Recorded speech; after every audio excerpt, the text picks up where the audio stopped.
Hello friends, welcome to my YouTube channel. तो friends, इस video में हम 21 क्वेश्चन से लेकर के 40 क्वेश्चन तक ईवीएस के सॉल्व कराएंगे। तो फ्रेंड्स, आप लोग वीडियो पर कंटिन्यू बने रहिएगा। तो देखिएगा फ्रेंड्स, इसमें 21 नंबर वाला क्वेश्चन में क्या पूछा गया है कि भारतीय संविधान के अनुसार जीवन का अधिकार एक। तो भारतीय संविधान के अनुसार जीवन का अधिकार राजनीतिक अधिकार है, आर्थिक अधिकार है, मौलिक अधिकार है, धार्मिक अधिकार है। तो भारतीय संविधान के अनुसार जीवन का अधिकार एक मौलिक अधिकार है। ये जन्मजात अधिकार है, जो कि आपको मौलिक अधिकार भारतीय संविधान के अनुसार आपको 6 अधिकार प्राप्त हुए हैं।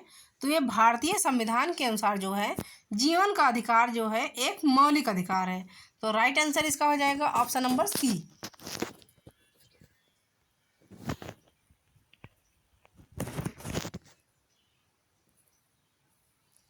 अगला क्वेश्चन है, क्वेश्चन नंबर 22 है कि संविधान में मौलिक कर्तव्य किस संशोधन द्वारा जोड़े गए थे। तो फ्रेंड देखिएगा, संविधान में मौलिक कर्तव्य इसमें पूछा गया है कि किस संशोधन द्वारा जोड़े गए थे।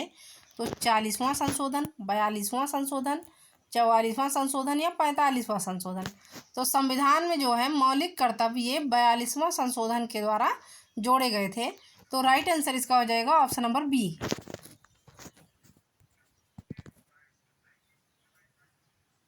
अब अगला क्वेश्चन देखिएगा, क्वेश्चन नंबर 23 है कि भारत का प्रधानमंत्री बनने के लिए अपेक्षित न्यूनतम आयु क्या होनी चाहिए।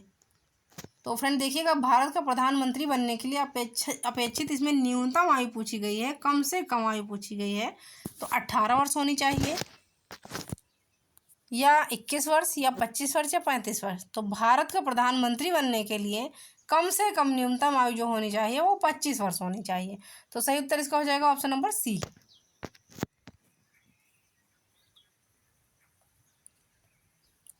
अगला है देखिएगा कि भारतीय संविधान की समवर्ती सूची की धारणा किस देश के संविधान से ली गई है। तो फ्रेंड देखिएगा कि भारतीय संविधान की समवर्ती सूची की धारणा इसमें पूछा गया है किस देश के संविधान से ली गई है। तो जापान के, कनाडा के, ऑस्ट्रेलिया के या यूएसए के। तो भारतीय संविधान की समवर्ती सूची की धारणा जो है तो ये ऑस्ट्रेलिया देश के संविधान से ली गई है। तो राइट आंसर इसका हो जाएगा ऑप्शन नंबर सी।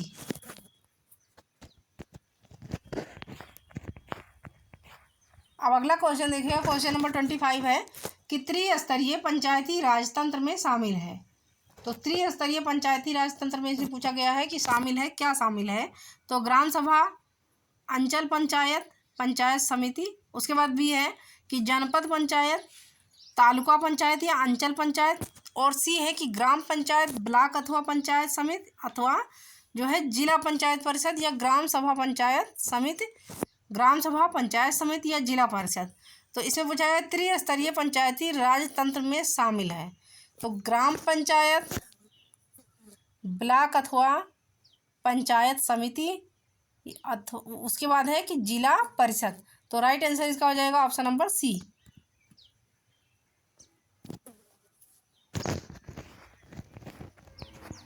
अब अगला क्वेश्चन देखिएगा, क्वेश्चन नंबर 26 है कि भारत की संसद ने पर्यावरण संरक्षण बिल किस वर्ष पारित किया। तो भारत की संसद ने इसे पूछा है कि पर्यावरण संरक्षण बिल किस वर्ष पारित किया, 1972 में, 1984 में, 1981 में या 1986 में। तो भारत की संसद ने जो है पर्यावरण संरक्षण बिल ये इन्होंने पारित किया है 1986 में। तो राइट आंसर इसका हो जाएगा ऑप्शन नंबर डी।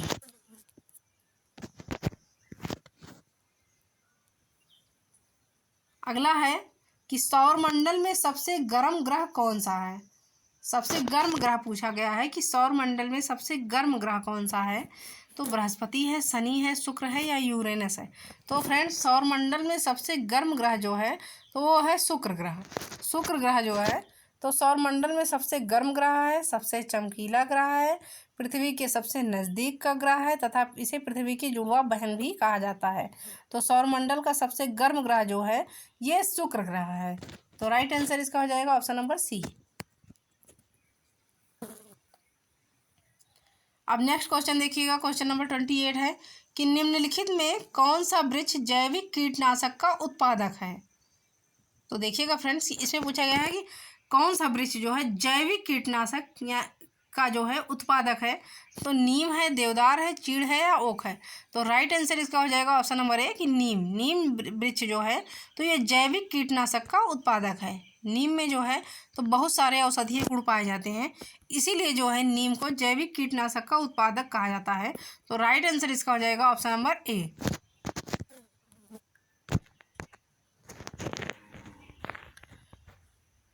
अब नेक्स्ट क्वेश्चन देखिए, क्वेश्चन नंबर 29 है कि चरने वाले पशु वनस्पति को कैसे बदलते हैं?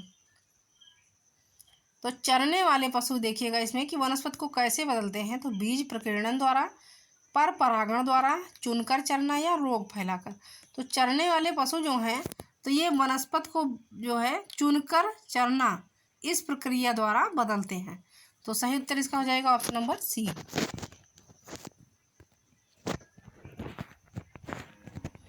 अगला क्वेश्चन देखिएगा, क्वेश्चन नंबर 30 है कि भारत में महिलाओं के लिए आरक्षण की व्यवस्था कहाँ है? तो फ्रेंड देखिएगा, भारत में महिलाओं के लिए आरक्षण की व्यवस्था इसमें पूछा गया है कि कहाँ है। तो मंत्रिमंडल, विधानसभा, लोकसभा या पंचायती राज संस्थाओं में। तो भारत में जो है महिलाओं के लिए आरक्षण की व्यवस्था ये पंचायती राज संस्थाओं में है। तो सही उत्तर इसका हो जाएगा ऑप्शन नंबर डी।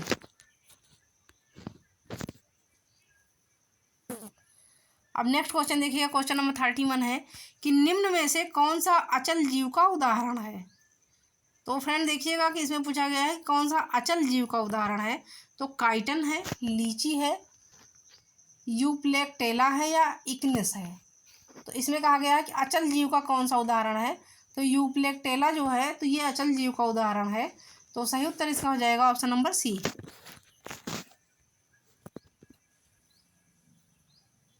अब अगला क्वेश्चन है, एलपीजी किसका संक्षिप्त रूप है? लो पैड गैस का, लोकल पैसेंजर गाड़ी का, लिक्विफाइड पेट्रोलियम गैस का या लोकल पेट्रोलियम गैस का? तो एलपीजी जो है तो ये लिक्विफाइड पेट्रोलियम गैस का संक्षिप्त रूप है। जो आप लोग घरेलू गैस यूज करते हैं वही है एलपीजी। तो इसका संक्षिप्त रूप जो है लिक्विफाइड पेट्रोलियम गैस है। तो सही उत्तर इसका हो जाएगा ऑप्शन नंबर सी।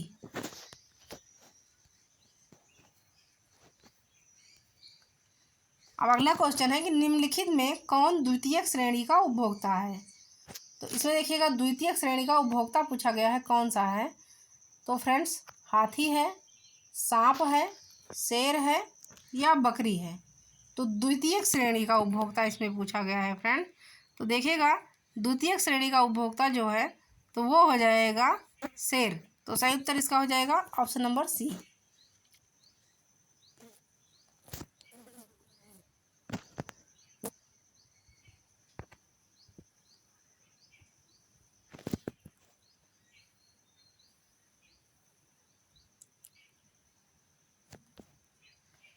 अब अगला क्वेश्चन देखिए, क्वेश्चन नंबर 34 है कि वर्ष 1984 की भोपाल गैस त्रासदी निम्न में से किस गैस के रिसाव के कारण हुई थी?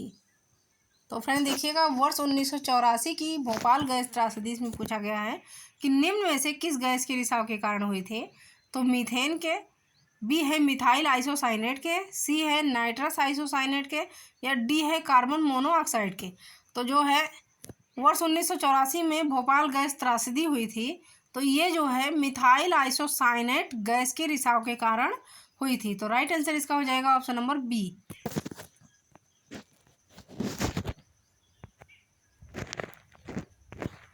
अगला क्वेश्चन देखिएगा, क्वेश्चन नंबर 35 है कि पारिस्थितिकी विज्ञान केंद्र कहाँ स्थित है? तो फ्रेंड्स इसमें पूछा गया है पारिस्थितिकी विज्ञान केंद्र कहाँ स्थित है। नई दिल्ली में है, इलाहाबाद में है, बेंगलुरु में है या करनाल में है? तो पारिस्थितिकी विज्ञान केंद्र जो है ये स्थित है बेंगलुरु में। तो राइट आंसर इसका हो जाएगा ऑप्शन नंबर सी।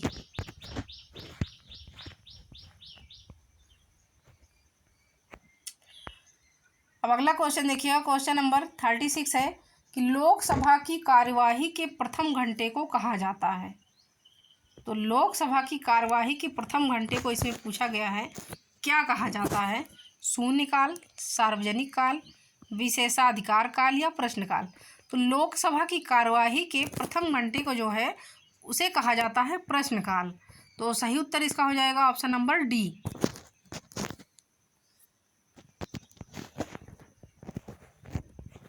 अब देखिएगा अगला क्वेश्चन, क्वेश्चन नंबर 37 है कि प्रजातियों की उत्पत्ति एक रचना है।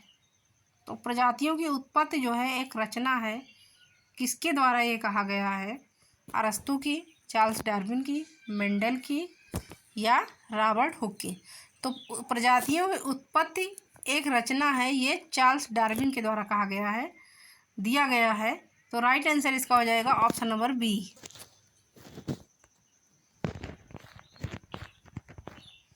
अब अगला क्वेश्चन है कि प्रकाश संश्लेषण के लिए इसकी ज़रूरत होती है। तो प्रकाश संश्लेषण के लिए पूछा गया है कि इसकी ज़रूरत होती है। तो धूप, पान की, जल की, पर्णहरित या क्लोरोफिल की। उसके बाद डी है कि उपर्युक्त सभी की। तो प्रकाश संश्लेषण के लिए जो है तो इन तीनों की ज़रूरत होती है। तो सही उत्तर इसका हो जाएगा ऑप्शन नंबर डी कि उपर्युक्त सभी की।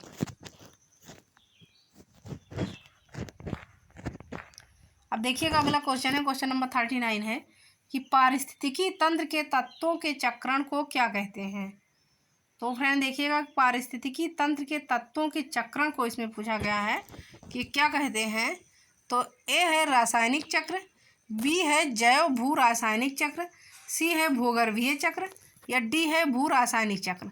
तो पारिस्थितिकी तंत्र के तत्वों के चक्रण को तो इसे कहते हैं जैव भू रासायनिक चक्र।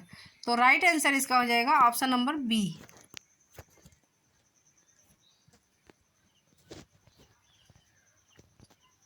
अब लास्ट क्वेश्चन देखिएगा इस वीडियो का फ्रेंड्स कि वायुमंडल में 99% भाग पर किन दो गैसों का विस्तार है?